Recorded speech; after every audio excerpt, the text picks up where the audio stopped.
World economic forum तालीम, सेहत, इक़्तिसादी मौक़ों और सियासी इख्तियार के हवाले से हर मुल्क में ख़वातीन के मकाम को जांचता है। पाकिस्तान को ख़वातीन के लिए मसावी तनख्वाह और तालीम के हसूल के एतबार से तो बेहतर करार दिया गया है, लेकिन सेहत और सियासी नुमाइंदगी में ख़वातीन इस साल पीछे दिखाई दी। तो इस वक्त हम इसी मौजू पर मजीद बात करेंगे पाकिस्तान में हुकूक निस्वां की कारकुन बुशरा खालिक से, जो कि एग्जीक्यूटिव डायरेक्टर हैं women in struggle for empowerment या वाइज की। बुशरा साहिबा, वेलकम टू व्यू 360। सबसे पहले तो मैं आपसे यही जानना चाहूँगी, आप खुद एक खातून हैं, आप ख़वातीन की एम्पावरमेंट के लिए काम करती रही हैं, ये जो रैंकिंग सामने आई है ये आपके लिए क्या मानी रखती है? देखिए, इस रैंकिंग से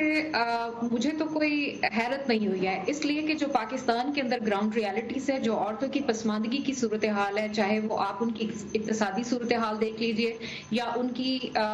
लेबर फोर्स के अंदर शमूलियत देख लीजिए, उनके खिलाफ होने वाले जिनसी सतह के जो क्राइम्स हैं, जराइम हैं, उनकी आप रेशो देख लें तो ये नंबर मेरे लिए तो कोई हैरान कुन बात नहीं है। अफसोस की बात तो ये है कि ये रिपोर्ट पहली रिपोर्ट नहीं है, इस तरह की बहुत सारी रिपोर्ट्स यूएन भी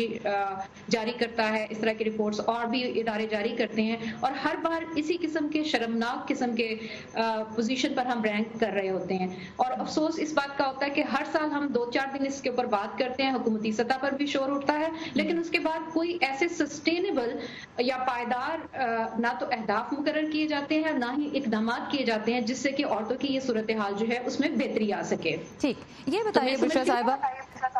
कि जब सिंफी बराबरी की बात की जाती है तो आमतौर पर उसका मतलब ये लिया जाता है कि जी मर्द और औरत को बराबर तस्वुर किया जाए, और फिर ये एक ऐसी बहस शुरू हो जाती है जिसको मजहबी और माशरती बुनियादों पर बहुत से लोग मुस्तरद कर देते हैं। सिंफी बराबरी को कैसे अप्रोच किया जाए कि पाकिस्तान के जो कल्चरल और रिलीजियस डायनामिक्स हैं उसके अंदर वो फिट भी हो और लोग समझ भी सकें इस कॉन्सेप्ट को?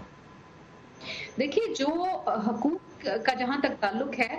वो किसी सूरत में इस तरह से कंप्रोमाइज नहीं किए जा सकते और ना ही उनके स्टैंडर्ड्स को कम करके आप अपने कल्चरल कॉन्टेक्स्ट के अंदर फिट कर सकते हैं। स्टैंडर्ड्स और स्टैंडर्ड्स तो आपको, आपकी रियासत हो या आपके हुकूमती इदारे हों, औरतों के जो बुनियादी हकूक हैं, उनके जो माशरती और समाजी जो उनकी इस वक्त पोजीशन है उसको बेहतर करने के लिए जो मयारात आलमी सतह पे तय हुए हैं, हमको उनको जाकर अचीव करना है।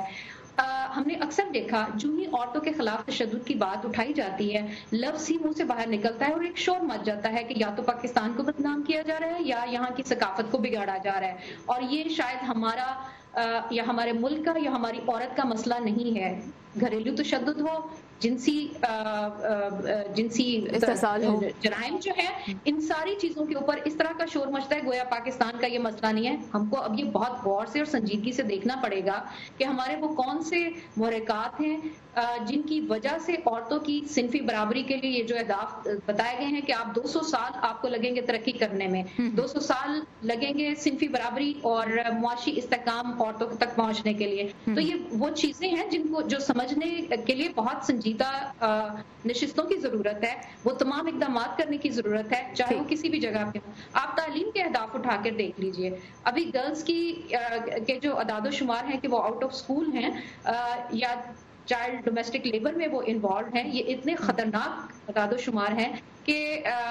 हमें समझ आ रही है कि ये 200 साल बच्चियों की ही है। बिल्कुल, जो बच्चे आउट ऑफ स्कूल हैं तकरीबन 2 करोड़ से ज्यादा हैं, उनमें 60% से ज्यादा जो हैं वो बच्चियां ही हैं। आपने बिल्कुल ठीक कहा। अब मैं आपसे ये जानना चाहूंगी, देखें पाकिस्तान में लॉज की कोई कमी नहीं है, इस हवाले से खवातीन के हुकूक के हवाले से कवानीन बहुत हैं। एक इशू आ जाता है इम्प्लीमेंटेशन का कि वो नहीं हो पाती, पर इम्प्लीमेंटेशन भी कह लीजिए कि लॉ एनफोर्समेंट की और फिर लीगल सिस्टम की बात है। इस सब से हट के पहले अगर हम सिर्फ शहरियों की बात करें, क्या करना होगा आगे जाते हुए माइंडसेट को उस तरफ लाने में जहां ये इश्यूज जो हैं इनके ऊपर न सिर्फ बात करना बल्कि इनके बारे में मुख्तलिफ अंदाज से सोचना जो है वो पॉसिबल हो सके? कॉन्क्रीट 1-2 स्टेप्स क्या उठाने पड़ेंगे?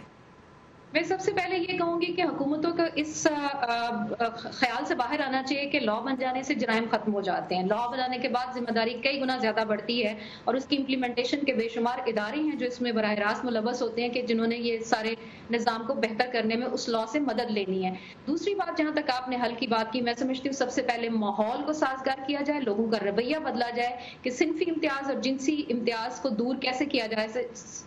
जा सकता है, और उस पर जब बात होगी तो उसको सुनना चुनना कैसे है और उस पर अमल कैसे करना है। दूसरी बात मैं ये भी कहूंगी कि जिस तरह से ये अदाद-ओ-शुमार, जिस तरह से रिपोर्ट सामने आई है, हमें इसके बैकग्राउंड में भी जाने की जरूरत है, किन इलाकों में और किन सूबों में ये क्रूअल नंबर्स जो हैं वो किस तादाद में सामने आ रहे हैं, ताकि हम जैसे 18वीं तरमीम के बाद बहुत सारे इश्यूज के ऊपर सूबाई हुकूमतें जो हैं वो खुद मुख्तार हैं, लेजिस्लेशन कर सकती हैं, इम्प्लीमेंटेशन कर सकती हैं, तो हम वो भी देखें कि किन इलाकों में किस तरह के मसाइल के ऊपर काबू पाने के लिए किस तरह के इकदाम की जरूरत है। और तीसरी अहम बात मैं ये कहूंगी कि बहुत सारे हमारे जो इदारे हैं जिन्होंने सिनफी इम्तियाज या औरतों के तहफ़्फ़ुज़ को मजबूत करना था या उनको मेन स्ट्रीम करना है, तो उनके पास भी अप्रोप्रिएट बजट जो है वो नहीं होता है। उनकी तो ये जो कैपेसिटी बजट बिल्डिंग की की जाए। एलोकेशन है और बाज़ औक़ात वो बजट खर्च ही नहीं होते। मैंने कई ऐसे इदारों में विटनेस किया है कि जहां बजट मिला भी तो उन्होंने खर्च ही नहीं किया, क्योंकि पूरी तरह से वो आमादा नहीं है कि औरतों को सिनफी इम्तियाज से बाहर कैसे लाना है। और इस किस्म के जो रिपोर्ट्स आती हैं मुल्क की बदनामी का तो असल में ये बायस बनती हैं, ना कि वो खवातीन की तंजीमें जो बहुत अरसे से ये शोर कर रही हैं। बात करती हैं बुशरा खालिक हमारे साथ थी लाहौर से, executive director women in struggle for empowerment की। बुशरा खालिक, आपके वक्त का बहुत शुक्रिया।